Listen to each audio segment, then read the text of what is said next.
Everyday life can start to feel a little, well, routine. But every once in a while, maybe you notice something small that makes you wonder, why are things the way they are?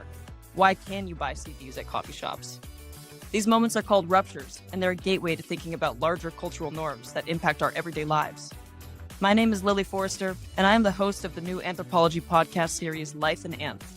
On our show, we talk about phenomena small and large. Why do some colleges have great relationships with their surrounding towns and others not? How is power demonstrated in a recreational fitness setting? We have so many questions to answer and so much anthropology to learn, and you can join in our musing on Apple Podcasts, YouTube, and Spotify. We'll see you there.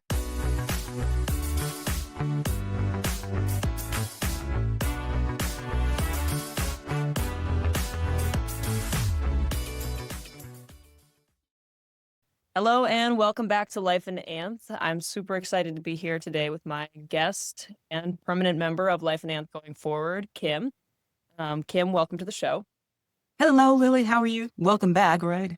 Yes, welcome back. Welcome back. In fact, Kim's not actually a guest. Kim is the mastermind behind the editing and all of the effects that you hear in the show normally. So a big thanks goes out to Kim for making this all possible. I appreciate that. It's really been a pleasure. It's been great being a part of the Life Anth Podcast journey. And I'm excited to kind of do a wrap up of this season and talk about what's coming next. Yeah. And I'm glad. So we actually had a conversation, talked about how we can breathe some more life into the show, maybe like heavier on the life alongside the anth, and give it some conversation so that it's just, even easier to listen to. After all, it is our mission statement to break down the barriers between the academia of it and the general public who it's intended to serve in the first place. So we're super excited about this next phase of Life Anth. And like Kim said, we're going to be covering a lot of the topics that we went through this past season and breaking down sort of how they relate to life today. So just to kick us off, I would love to get your thoughts, Kim, a little bit about when you were working on the show, what was your exposure to anthropology at the start of it, and where are you at now? That's a great question. And, thank you so much for having me on, not just behind the scenes, but now on the camera to talk about this. And, to answer your question, I think for me, when I thought about, anthropology, it was kind of in the form of like Margaret Mead or people that were doing those types of, famous, really, really well-known anthropologists that probably a lot of people know. And my ideas about it were, it was very academic, kind of scientific, and something that impacted probably everyone's life, but it really wasn't obvious that I was doing that. And then when I started to get into the show and, listen 100 times with the editing, I was like, oh, that's a really interesting concept. It made me think about how the topics that you were discussing were impacting my life and other people's lives. So I would say that, prior to work on the podcast, it was a very general, big understanding, 5,000, feet view of it. And since then, I've really been able to see how anthropology really impacts our lives in very granular ways. Yeah, that is interesting. It's so interesting to hear you say it's scientific because I think, it is a social science. And they always tell you in school that way back in the day, there was no distinction between that and a hard science. We've come such a long way since then where really I think anthropology it can't be removed from that social element. And I think it just shapes our sociopolitical landscape so heavily. And it's a framework. And that's what I always think about it when people ask me, what is anthropology? Truthfully, it is, there's a science to it because people do what people do. And so I guess, we have to unpack what it is that people do and why. But on top of that, it infiltrates almost every interaction that we have, every relationship that we have. And so I think, this is a great place to launch into, who we are in the greater landscape, sort of everything through that framework.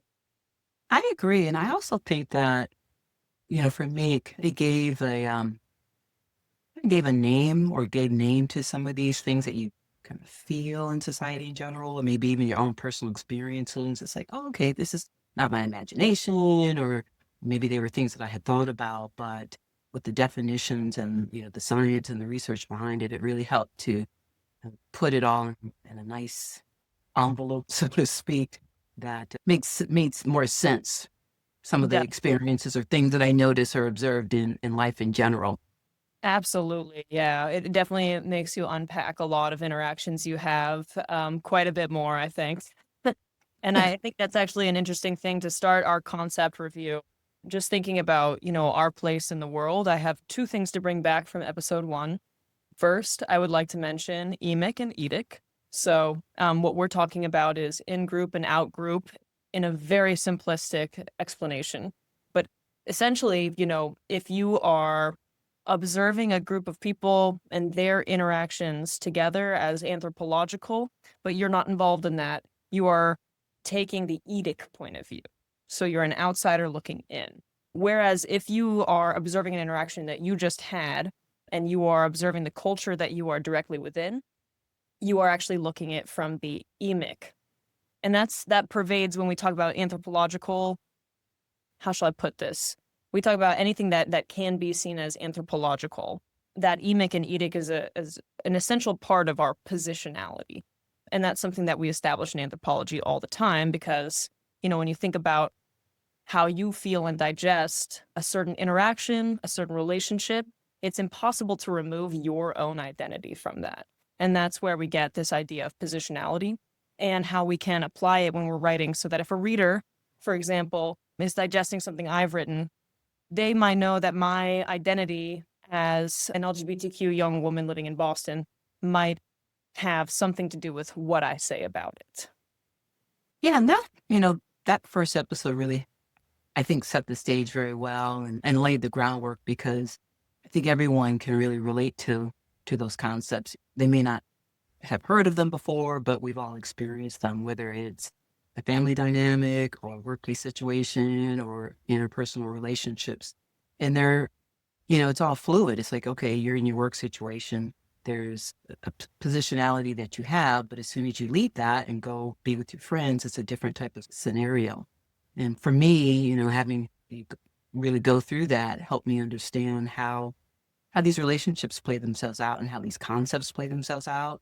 And it's really helped me to, think through certain things like, okay, let me stop and think about episode 1 and how those Yeah. concepts are actually playing themselves out.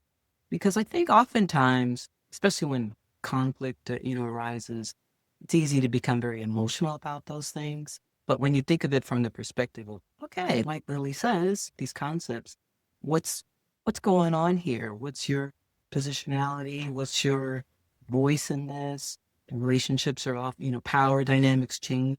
They're often ad hoc.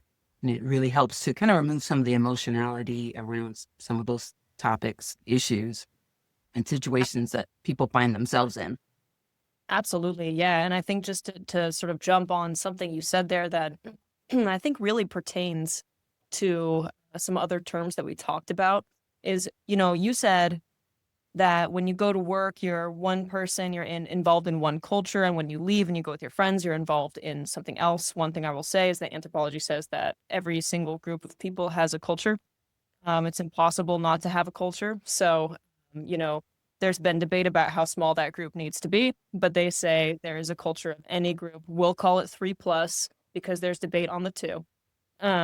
But with that, it makes me wonder, do you think that part of that changing is related to what is considered appropriate in the workplace and what is considered appropriate among friends and the sort of unwritten or written rules that exist in those two settings? Yes, yes, and yes. Yeah. Because Definitely. I think that, for people that may come from underrepresented groups, there's a lot of things that come into play when you're navigating different types of scenarios like you described. Okay, so there's a workplace situation. Maybe you're the only one of a few females in a certain dynamic. Maybe you're an engineer and it's a male dominated office space. So there's that dynamic going on. Maybe you're then in a family situation where there's some power dynamics that play themselves out between mother, father, sister, brother, and you're the baby of the family, and there's expectations of you, or maybe you're the oldest one, and there's expectations of you. And then also with your friend groups, there might be dynamics within a friend group. And so each one of those places, you might have to wear different hats. And I think a lot of people do that. It's not just people from, I'd say minority groups, but I think everyone does that, but may not even really be aware of it necessarily. Just maybe like, oh, well, that's what we do. I think when I'm hanging out with these people, this is who I am versus when I'm hanging out with these people. And I don't necessarily think there's anything wrong with that, quote unquote, but I think it's something that is good to be aware of.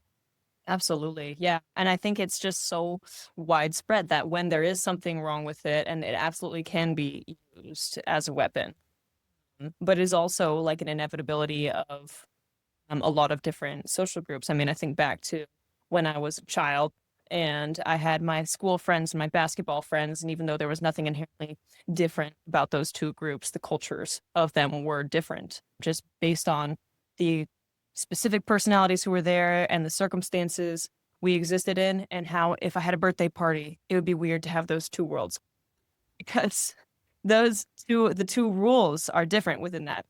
And the rules that we live by. And anthropology says that's because of another concept in episode 1, cultural relativism, that the rules of one culture are different than the rules of another culture. And so when you're observing another culture, you can't apply your lens through yours to say this is inherently right or wrong, or better or worse, primitive or advanced. All of that is actually not concrete, and that it's all relative to the culture that you're in, and that the specific goals of those cultures may actually be different.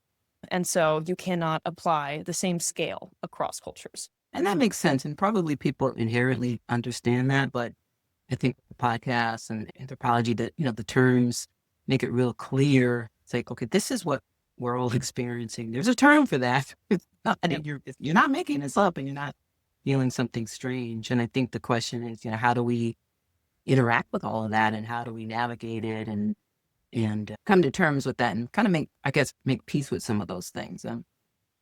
Yeah, absolutely. I think anthropology still struggles with that. I don't think that there is an answer. And that's why at the end of every episode so far, we've asked, well, what do we do from here?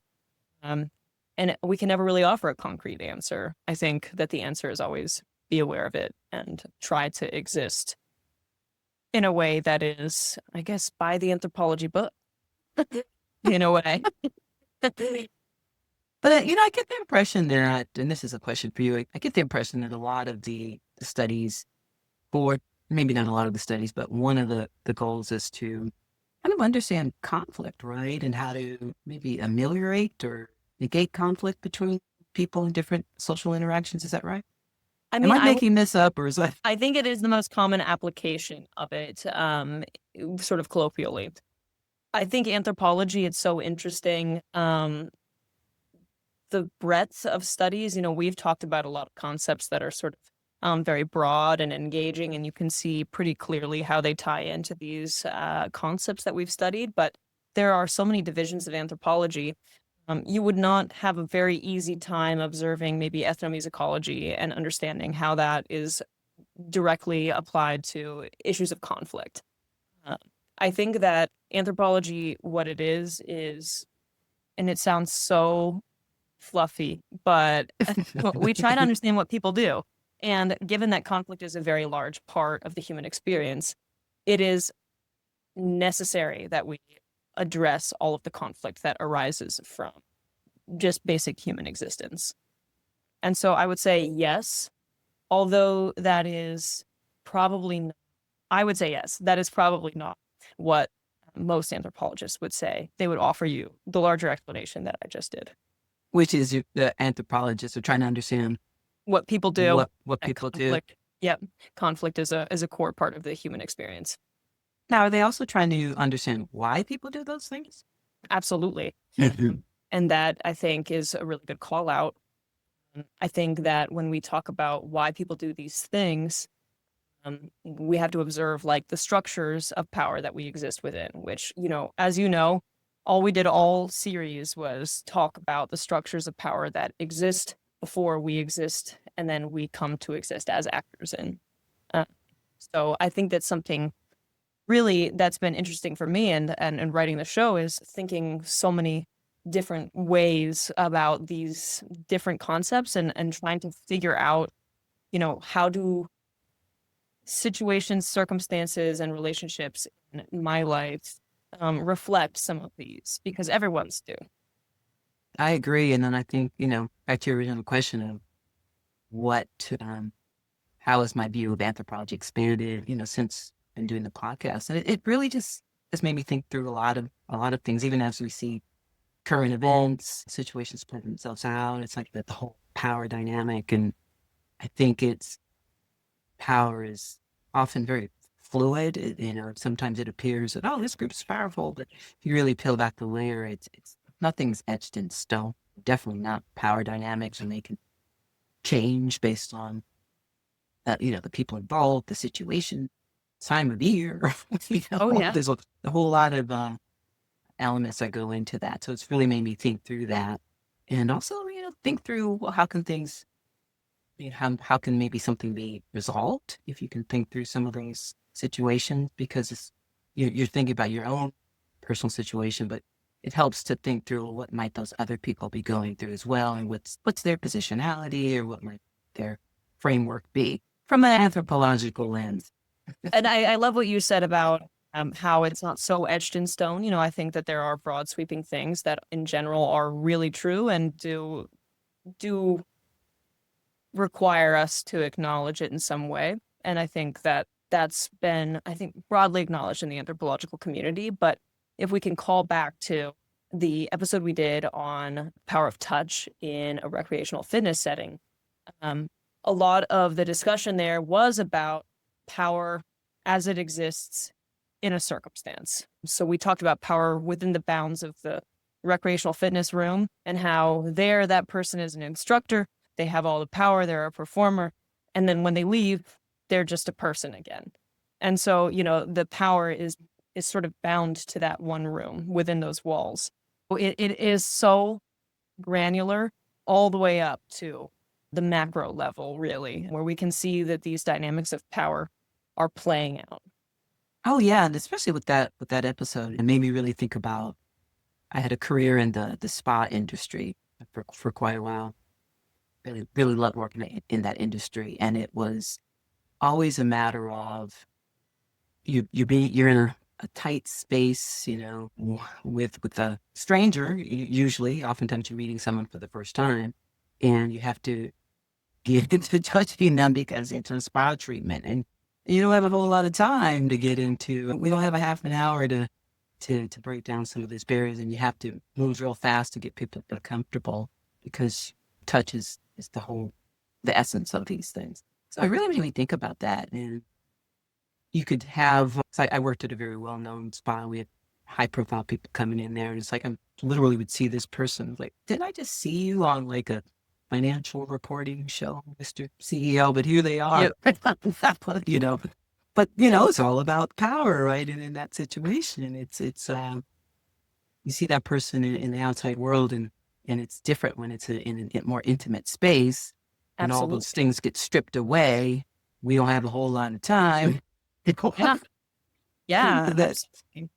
And in that space, you're considered the expert, So if you might not in the outside world be considered an expert next to somebody who is a CEO, a guru in the financial world, all of that would all make up the positionality of this individual who, when they enter this room, actually does not have the power to wield touch, whereas you, the expert in the room, you do. 100%.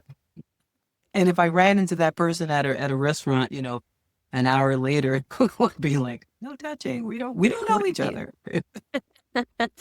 Yeah. Which is so interesting, because a lot of it's situational, right? Absolutely. Yeah. And it's about the written and unwritten rules that come in each circumstance that you encounter, and who is deemed to be the expert or the powerful in each circumstance. So I think that is a really, really interesting kind of tie in there. I would also ask you a little bit about that, just to draw it out. did you, when you were working in this spa, obviously it's not a lot of time, did you ever have like, I would say, verbal interactions with these people? Did you have repeat clients who came to really like you? That sort of thing. How did it go? Yes, yes. It was, I love that industry.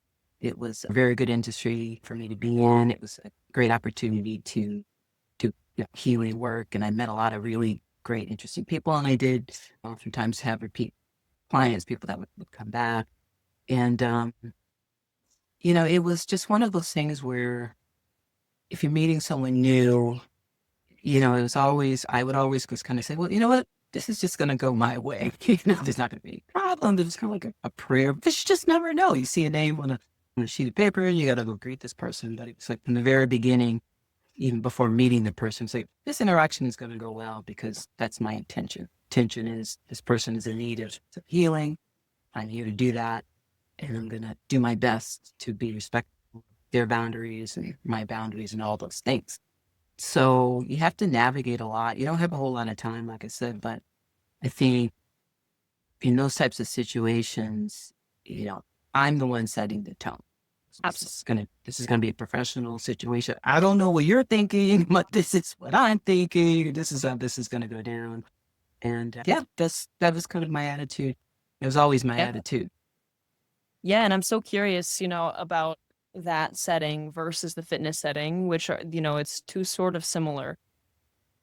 I would say in the same vein, self-care. And I think that's something that I wonder the relationship between you and the client versus the instructor and the client and the sort of parasocial relationship that may or may not come out or fall out from that. Because as you know from the episode on fitness, people do generate a parasocial relationship with their instructor.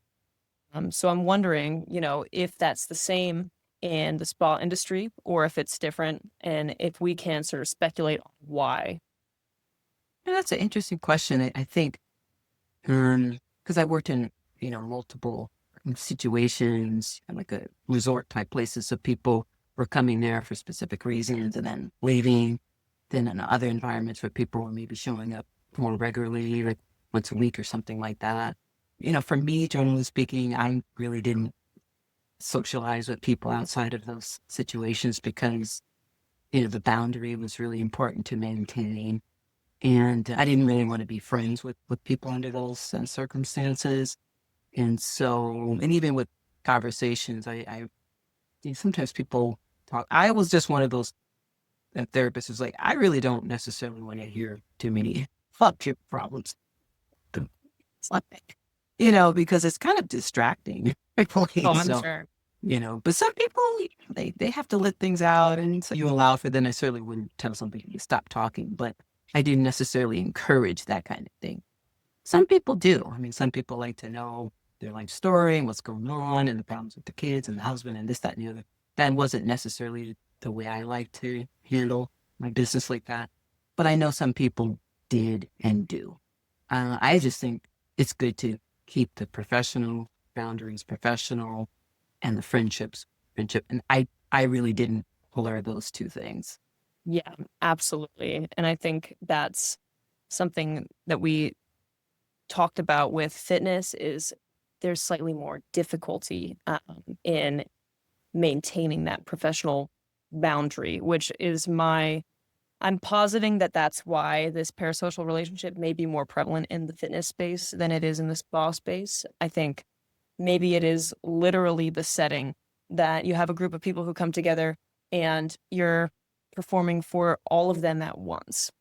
And I think that group dynamic may be what is causing room for people to idolize these fitness instructors. Whereas if you have a one-on-one setting, it's more person to person and you can maintain that boundary. So that's just what off the noggin, I'm not sure that's what it is, but that's something that I would say would be like my anthropological take at the start. And that's really interesting. I mean, did you find that, or do you find that people then socialize with the fitness instructors, or do they do things outside of that setting? Oh, absolutely. Oh, They wow. absolutely socialize with them. Yeah, it'll be a line to walk out the door from a fitness class because people feel really changed and really moved by the instructors who are helping them achieve their goals and who are really like an idealized version of a person to these people. It's a very disciplined, fit, healthy person who is charismatic. And it is a performance some days. I think, I've spoken to a lot of fitness instructors who talk about the difficulty of always having to be on. And that's because it is expected of them by their clients who are paying money to come spend 45 minutes basically doing something that they could do by themselves. Yes. You can do this on your own, right? Yeah, but they don't. And or they really prefer not to. They like to have the community of people there all listening to a single instructor. And I think that when there is that setup that you are standing in classroom or you're standing in front of like even a group of people up on stage, wherever it is, which, we can tie back to even the Boy Genius episode where we talked about like cultural capital and performativity and all of that, that degree of separation between one person and the rest, it creates something powerful. And I think that people really cling to that and try to develop a relationship with it. It's almost like trying to achieve power through association. Interesting. I mean, just to dig a little deeper into that, with the anthropological concepts that you presented, are they pretty much global concepts, or are some of them just specific to American culture, or can they be broadly aligned with other cultures as well? So the concepts are, in their most ideal form, supposed to be applicable to all cultures. So even to say like American culture, we can bring that down to the culture of one family. So these concepts are supposed to be, that performativity. Just to call back, the idea of performativity is that your identity is something that is applied to you externally at the time that you're born. That you are, for me, I'm 25% Korean. I am a woman. I'm a second child. I live in Los Angeles or wherever I have lived since then, but a lot of these ideas that are not internal, they are not predetermined, but they are determined the moment I'm born. And that my identity and everything that I understand about myself has come because of that. And I perform my identity every day. So, as a callback, that's the definition of performativity. That is supposed to be a global concept, that I will perform that just as someone born today in Japan will perform their identity. Well, it's interesting because I just want to go back to what you were talking about with, a fitness instructor being in front of a class, and that separation creates this idea that this person's on a pedestal and that the other person is there to learn. And feels like it's also something and I know you touched on this in the episode, that is an opening possibly for, abuse or the mistreatment of that relationship. Absolutely. And we did touch on that with wielding the power of touch, where, that kind of power, I will say in the fitness space, we used it as a sort of light example. It's not so commonly, to my knowledge, it's not like so commonly abused. I would say I've attended so many fitness classes, and I think that it is just an interesting framework. However, I will say that these structures of power, where if you are considered to be the powerful one in the situation and you are regarded that way widely, you have a lot more sway. And then you can abuse that power without as many repercussions. So, I mean, we can draw this all the way up to some of the atrocities that, like, President Trump has committed, where he has been convicted of sexual assault. And he, being the powerful one, he just doesn't face repercussions the way that a lot of people, most people, would. And then, from an anthropological perspective, when you have that type of dynamic, someone's here, they're kind of on some kind of pedestal, whether they stole the pedestal or was put there or however they got there. People sit there and there's a lot of, idol worship that goes on, not just here, but in other cultures. What is it that, from the perspective of the person on the pedestal, anthropologically speaking, that says, okay, now I'm going to go out there and be abusive with that as opposed to I'm going to try to do some good? I and I wish I had a really strong answer there, but I would say once again that performativity is baked into that concept that, once you are identified as a person of power, you perform a person of power. And so if you are, I think that people are always looking for ways to express their power. And when I say express their power, I think it would be reasonable to say that abusing that power is somewhat synonymous because people test the bounds of that. They want to know how much power they have. And ultimately, power breeds power. And so I think it is maybe through abuses of that power that degenerate, micro tears and come back stronger, as it were. So I think through these abuses of power, through the enactment of power, they continue to communicate that they are, in fact, in power. It's just interesting because, I've given that topic a lot of thought. Why is it that we often see people when they get elevated, whether they took it, but took the pedestal or put there, however they got there, the choice is to demonstrate their power in a negative way as opposed to a positive way. And it's not to say that everyone does that, but it's often, it feels like that's often an approach that people take. And it's like, well, why is that? What would the anthropologist say about that? I think the anthropologist, unfortunately, I think would say that people are always seeking more power. And, unfortunately, I don't think that any one person can gain an amount of power without someone else losing it. Um, and I think there are a lot of questions that sound almost philosophical around this idea. Can somebody who is extraordinarily wealthy truly be an ethical actor? I don't think that anthropology has a really solid answer there. But there is an interesting idea that you are your impact in a way. And so if you never come into that kind of money, you can never be held to that standard. We'd never know how you would act. So even though we have the framework that says nobody with that power uses it for good entirely, nobody sacrifices their power. We can't really apply that to people who've never had the chance to demonstrate that. Yeah, it's a very interesting topic, and I think it's, there's so much nuance to that because, like we've been talking about, power shift depending on the relationships you're in, the groups you're in, time of day, year, whatever. There's a whole lot of things that go into that. But I think when I look at things going on in my observations about a lot of power situations, it's just this question of why do people seem to want to amass power to then go out and try to inflict harm on people? I just don't understand. Does the brain get rewired? Because for me, that's not really a power play. My vision of power is very different. So it's just something that I don't necessarily understand.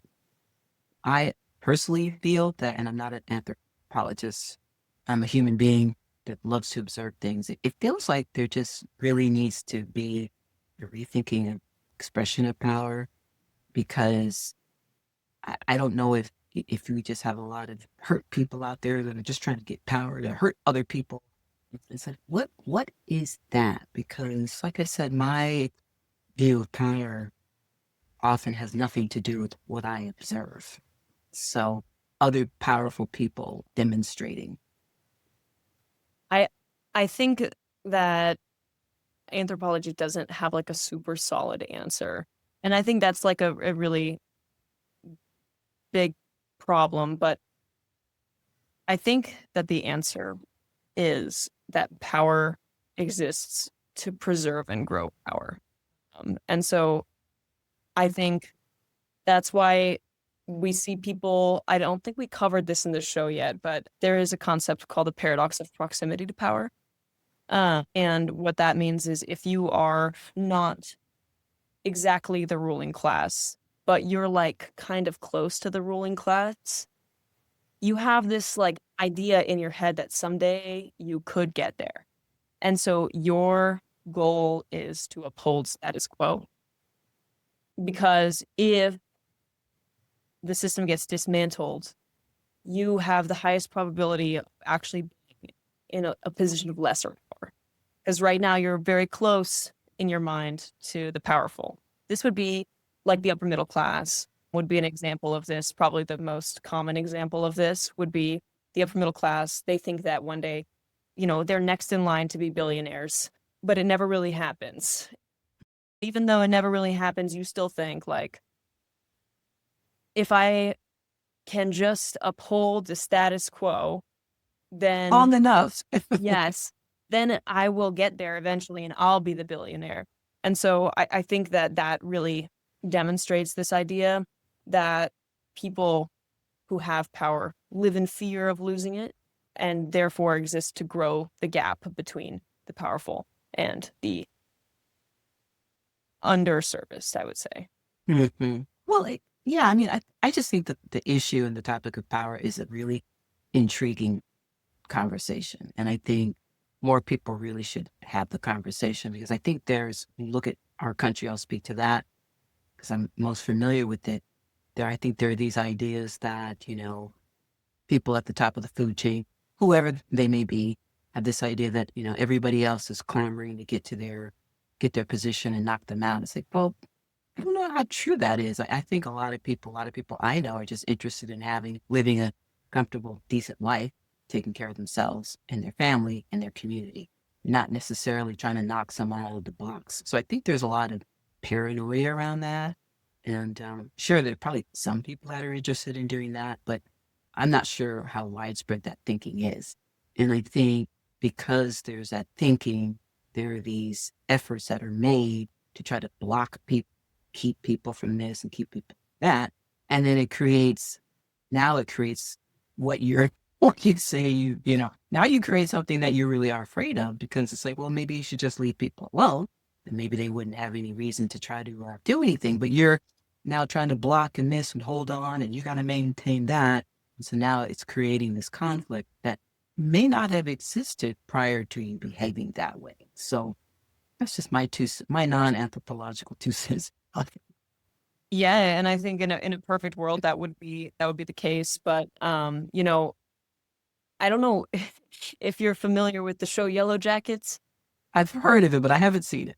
Okay, yeah. Watching it right now, so it's on the mind. But maybe to reach back further in the literary canon, Lord of the Flies is posit something actually fairly anthropological, which is that if let's say you removed all of the billionaires who are the bad actors, that in some form or another, the economy, in the case of the billionaires, the economy would seek a new kingpin.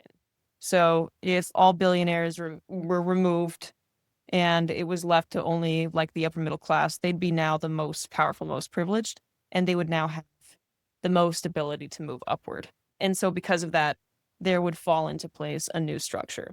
The ceiling would be like a little bit lower for a little while, but eventually it would fall into these same like structures of power because it's not always about the individuals as much as it is about the structure, which some people say there are structural anthropologists. I think right now it's fallen out of favor. But structuralist anthropology, we did talk about that in episode 1 as well. I believe heavily in structures of power, but structuralist anthropology is a little bit even stricter than that in its definition. It's largely that a person exists somewhat as a canvas, and then they are created in personality by the structures that are imposed upon them.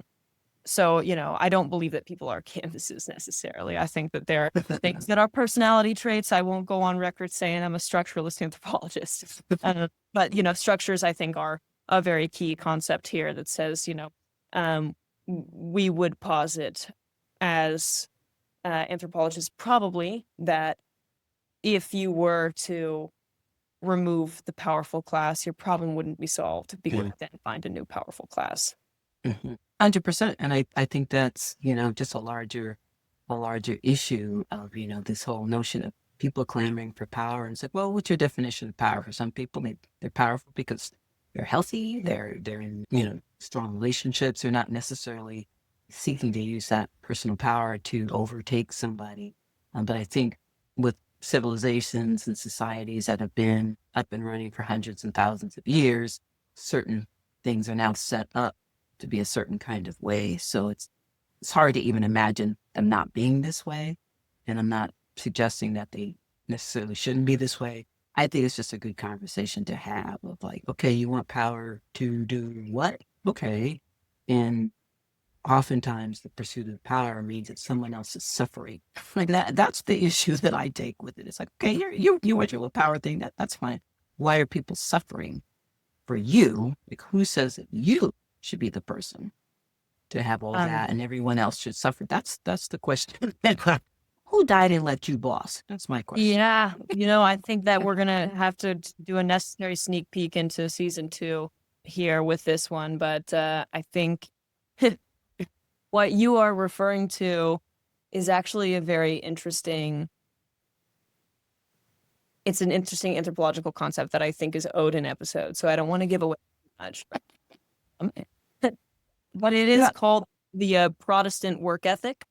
And just to sort of give a glimpse into what that means, in a broad sense, what it means is that we were put on this earth by God to work and to make money. And I think that's actually very prevalent in a lot of workspaces. So, the person who is considered most godlike, and that's not always applied in a Christian sense, or even a religious sense at all, but just to say the person who is the most godlike is the one who makes the most money. And that is heavily applied in capitalist cultures, but I would argue is actually applied fairly globally at this point.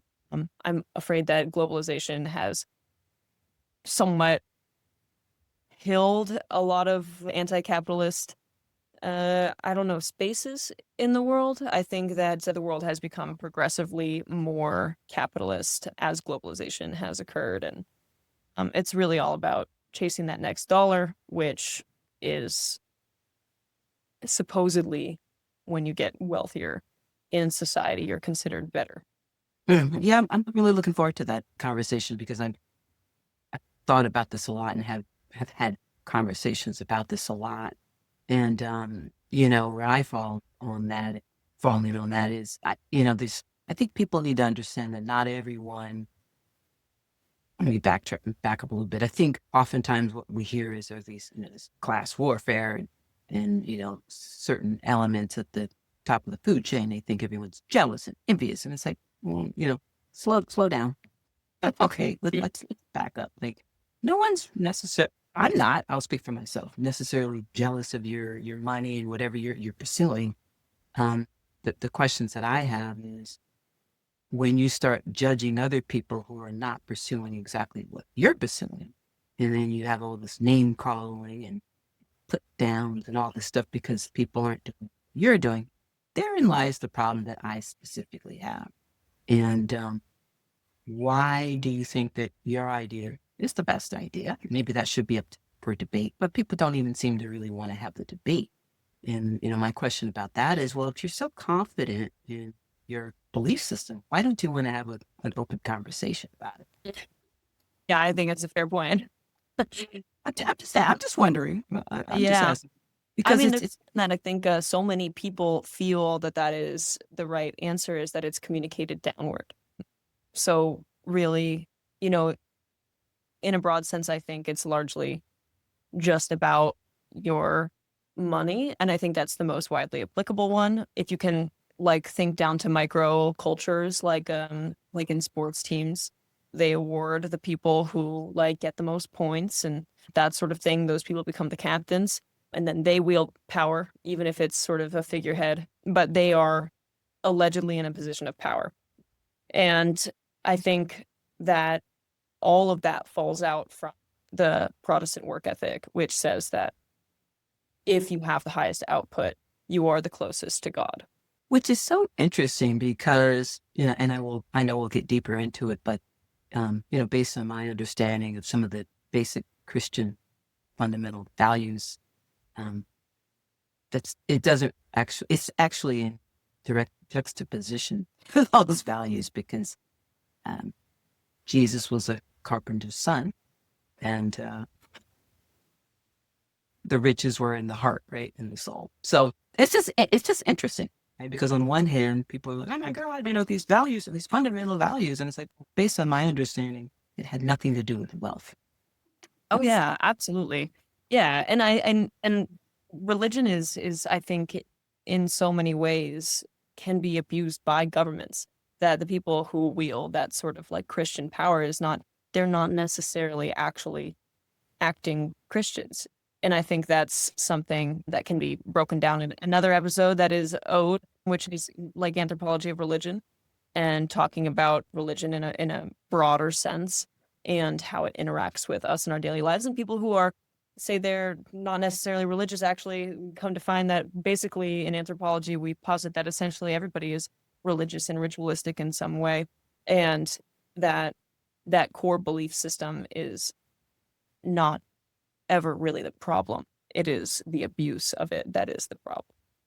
100%. And I think that's kind of what I am speaking to is, the abuse of these things. It's like, it just seems like, speaking again from this cultural perspective and the cultural story here, there's just a lot of abuse tied to some of these concepts. And it's just interesting to think through and talk about.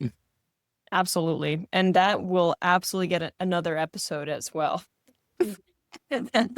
We're keeping Yeah. track. I know. I know, because I'm looking through my notes for this episode. Ooh, we still have a few things I wanted to hit here Go. in a review. I want to sort of think back a little bit to our episode on scars. And particularly, we talked about medical scars. And the concepts that we talked about there were a lot about the savage slot. So when we talk about the savage slot, we're talking about a very, very old anthropologist who once went to on a boat, I'm sure, went to some other land and saw other people and decided that they, in fact, were primitive and that they were basically burdened as Europeans to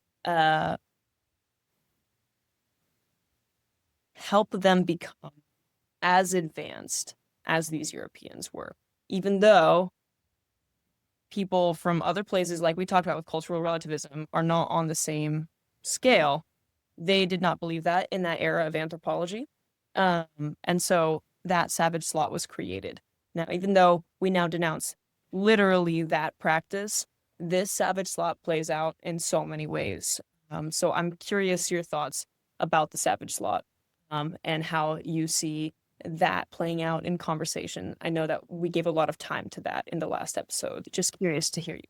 I think that if you can imagine it on the broader scale, I think an example of the savage slot would be how perhaps white Americans discuss Buddhism as a very peaceful and pure religion, when in fact, the history of Buddhism is like the history of all religions, really, and is complex and complicated, and it deals with its own systems of power and everything like that. So, is a white American refers to Buddhism as peaceful and pure. They are essentially slotting them into the savage slot. Got it. Thank you. Yeah, I feel that, that was a that was what, episode 3, was it? This was actually episode 5, I believe, if the last episode we did. Awesome. I think that it was a really interesting episode, and it got me thinking about that more. I feel that part of it is, and you can see it, playing out in modern life, is that people aren't necessarily talking to each other. They're talking either about other people or talking down to people. It's like instead of let me go talk to a Buddhist or a group of Buddhists and really understand, it's more like, well, I think this is what it is. They seem like they're peaceful, so they must be peaceful, and that's the framework that they're using, passing that on to other people, as opposed to actually taking the time to actually sit and have a conversation with these people to try to understand, well, what exactly do you think or believe or feel, and what are your thoughts about that? That takes, I think, a lot of courage to do those kinds of things. And I think it's very easy for people to make up stories about what other people are about or what they're doing. But I think, there's a lot that's lost when you're observing people, talking about them or talking down to them, if you're not actually talking to them. Yeah, and I think observing them is a good phrase there, because I would say that people who are in the savage slaughter are often somewhat distant. I think that's something that we see pop up in wartime quite a bit, is if you have a perceived victim, or it is your view that a certain group of people are being wronged in a distant war, the reaction is often to say that those people are so pure. And I think that's an interesting reaction that is almost counterintuitively stripping so many people of the complexity and the narrative and the historical context that they've always existed in. And also just the agency of being human, that truly no person is so pure, and that our complexity actually is our power. Hmm. And it's interesting that you brought that up, because what I notice is, there's this tendency to want to have things be yes or no, right or wrong, or black and white. And it's easy for marketing or whoever, puts out these messages. This is a good person and that's the bad person. This is the hero and this is the victim. And saying, well, maybe the victim isn't necessarily always a victim. Maybe there's some issues there, that because you're just viewing them from this one angle, you're missing some other things. And it's not to say that they were victimized in a particular situation, but like you're saying, if you put this kind of blanket concept on people, we're perhaps missing out on a whole lot more to the story. But who has time to really dig into the story anymore? It's, like I said, these messages and memes get pumped out, and they want it to be clear. Black and white, yes, no, right, wrong, victim, perpetrator, hero, villain. Absolutely. That's Yeah. it, right? And the victims, like you're saying, it's in this one context that they are victims, that should never discount the fact that they are genuinely being victimized in this certain context. But someone doesn't have to be pure to be victimized. People can be wronged even if they have done things that are wrong in the past.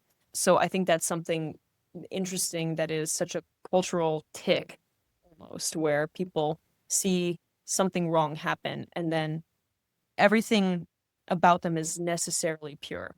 It's like it reminds me of like a YA book or something, where a character has died before the story starts, and Mm-hmm. that person was simply the greatest person in the world, never done any wrong. And I Mm-hmm. think that's like, it's not realistic and it's not human, and it's fine for a YA novel, but it does have implications, to view people as pure and simple. Mm-hmm. It's kind of patronizing when you think about it, or it's not seeing the person with a complex human being, with a wide range of experiences. It's not seeing the person for who they really are. And it's oftentimes, like you say, groups of people, where it's like this group of people, they're, pure and innocent. And like, is that really true? And why is it so important that you present that portrait of them? Absolutely. Yeah, that's exactly the problem with it. And I think that's, if there's something from the series that I hope people take away, this is one that I really want to challenge, is the way that we think about and talk about people as they're perceived to be victims, as they're perceived to be perpetrators, and think about when we call somebody peaceful and pure and simple, what are we actually saying? Mhm, mhm. And to learn more, you can go back and watch all the episodes from Life Anth. really does a great job of laying the groundwork for these concepts that we're now talking about. I mean, it's great to kind of dig deeper and to think about how it impacts both of our lives and maybe people that we know as well. And I know other people will probably be able to think through those things. It's like, oh yeah, you know what? The power dynamics of my own life. Because a lot of it just feels like it's something that people know and intuitively understand, but they don't have the vocabulary for it necessarily. Yeah, and I thought it was always just vocabulary for me too, but it's actually turns out that when you apply words and concepts to it, you start to see it come to life a lot more. That it's, yes, you always recognize these phenomena, but you did not necessarily understand how pervasive it is, or what other structures it relates to. And I think that the first step in ever making progress is understanding where progress is needed. And I think anthropology is a great tool for the individual to use to observe their own life. So that's why we're here with Life Anth. And we're leaning into the life part of it, right? Yes, exactly. We're helping people ruin parties with their newfound knowledge. Of course, like over the fruit punch bowl. Did you hear about the Edic and Emic? Did you hear about that? Yes, What that's are your one thing thoughts I'll about say. Yes, you definitely become more academic at parties after studying anthropology. what are your thoughts about touchy subjects? Have you Yeah, had anyone? But exactly. I think that they're great to think about because I feel that if you can give voice to things, it makes them less scary sometimes, or it can allow people to see situations for what they really are, or maybe not, So, it can go both ways, but it really helps to, back to your original question, my thoughts about it. It's really helped me to break down some of these larger concepts and understand, okay, there's some anthropological underpinnings. And that's the other thing. I think anthropology is like a part of everything without being like this science like biology or physics or Oh, chemistry. yeah. You know what I mean? Oh, absolutely. I had a great professor in college who always said, if people do it, we study it. Now, to follow up on that, do anthropologists offer up solutions, or is it just a matter of observing and noting We or attempt to offer solutions. I think that part of the anthropological code is that the first step truly is understanding how everything is related before we can be positive actors in these structures. Uh, and I think so. A good example of this is there was like an NGO who sort of specialized in rebuilding in poor communities after natural disasters. And they came in to a specific community. I'm a little shaky on the details, so I'm going to have to get you the specifics after the fact. But I believe what happened was there was a natural disaster and houses were required to be rebuilt. I won't say the name of the famous NGO, but they built up all of these houses without consulting the local people. And in about a month, the houses had fallen back down because they built them on a cliff and were actually fundamentally aware of the basically the physics of building on this cliff the way that the local people were. So then a small local NGO came and in a much slower schedule on a lower budget rebuilt houses that were not necessarily as flashy or whatever it was, but they built them in partnership with the local people. And those houses actually, without the sort of money and the government backing, they were able to provide for these people in a way that this other NGO was not able to. Yeah. And I think that when we think about solutions, understanding is so key in providing solutions. And just to draw that out a little bit, when you don't understand something, you can swat at the wrong problems. The problem isn't necessarily just that the house isn't there right now. The problem is that if you build a sloppy house on top of it, it's just going to fall down again.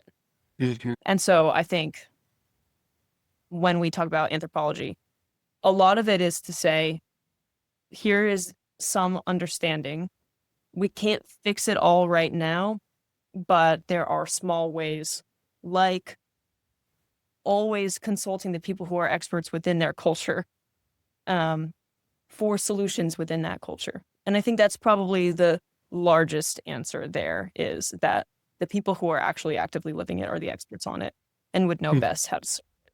So, in many circumstances where there's maybe an abuse of power, things are moving more slowly. There's resistance within some communities to what is supposed to be very helpful for them. Oftentimes, what is missing there is an understanding. Yeah, and it's interesting that you bring that up because, we're out here in California and we recently had those LA fires, and I know that that was something that was really an issue that was, I think, vexing for many of the people there. They wanted to make sure that they weren't left out of the rebuild process, and they wanted their voices heard. And I know that there was in certain communities, real effort to make sure that the local community was a part of that conversation.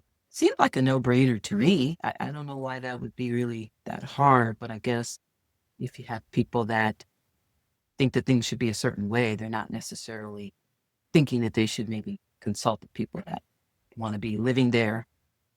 I don't know why, like I said, but yeah, so there's that. Yeah.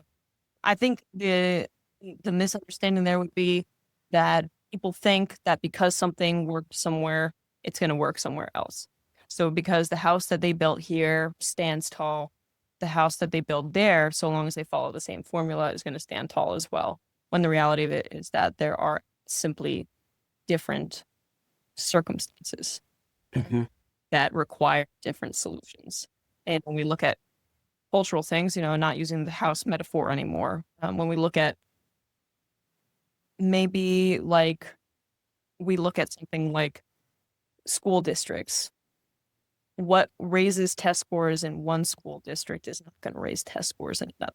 You can't walk in as somebody who like allegedly helped raise test scores in one community and assume that that's going to raise test scores in another. You must consult the people who are actually actively living with these students, because they know what's going to help them better than you can just because you saw it happen through one formula once.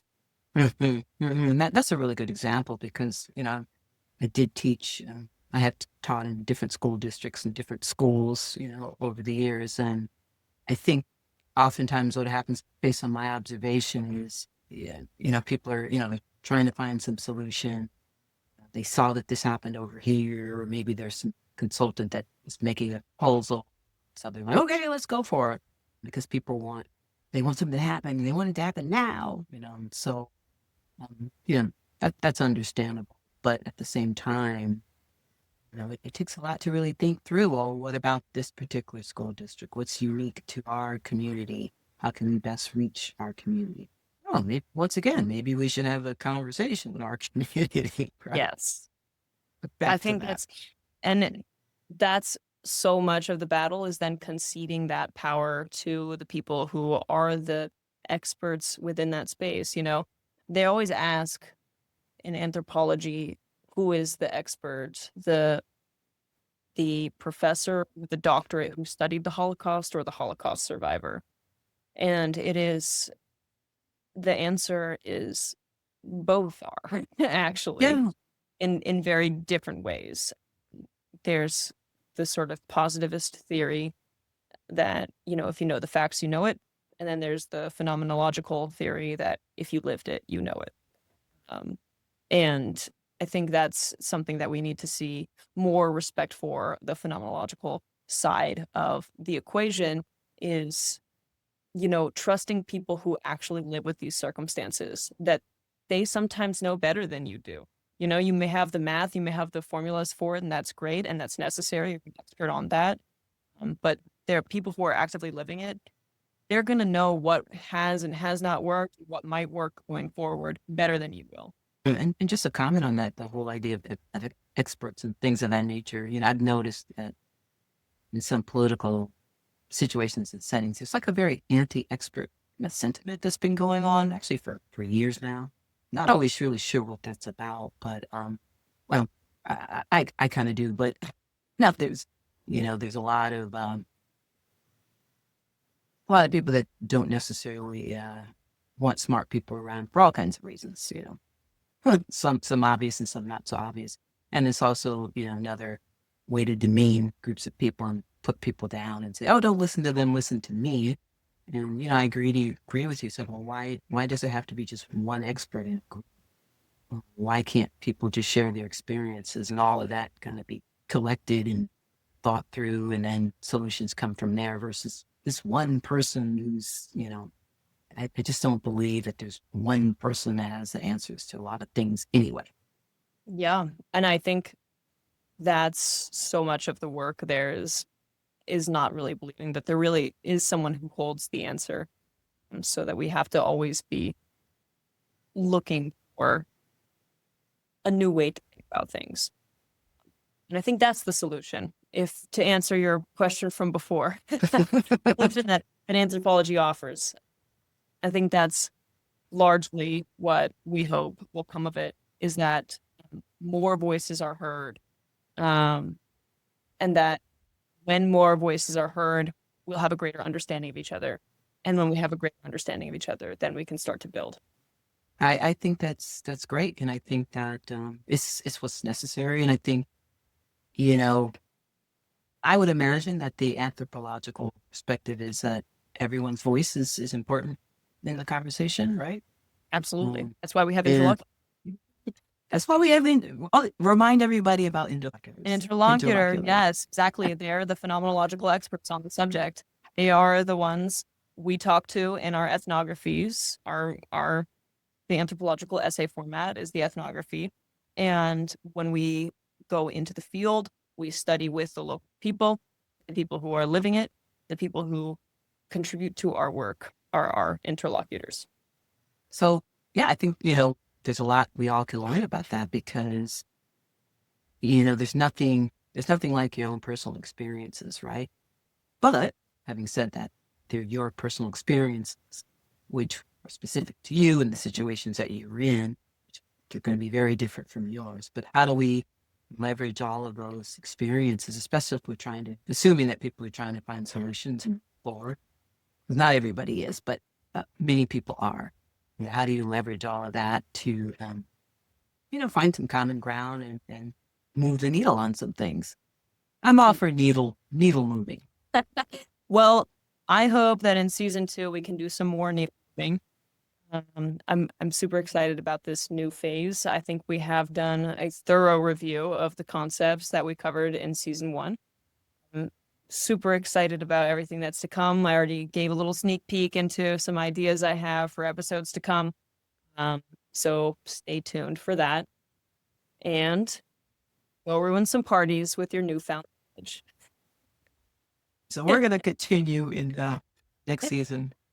Be on the lookout for more mystifying the ordinary and these great conversations, because I think it's important. I think there's a need and there's a want. People want to know how they can be a part of the solution, and they aren't just necessarily interested in a lot of hot air, but they're interested in really in thinking through a lot of these topics, having conversations, hearing what other people have to say. And I think the anthropological framework is a great place to do that. Absolutely. Absolutely. Well, thank you, Kim. I appreciate it. Thank you so much, and we'll see you next time. See you next time.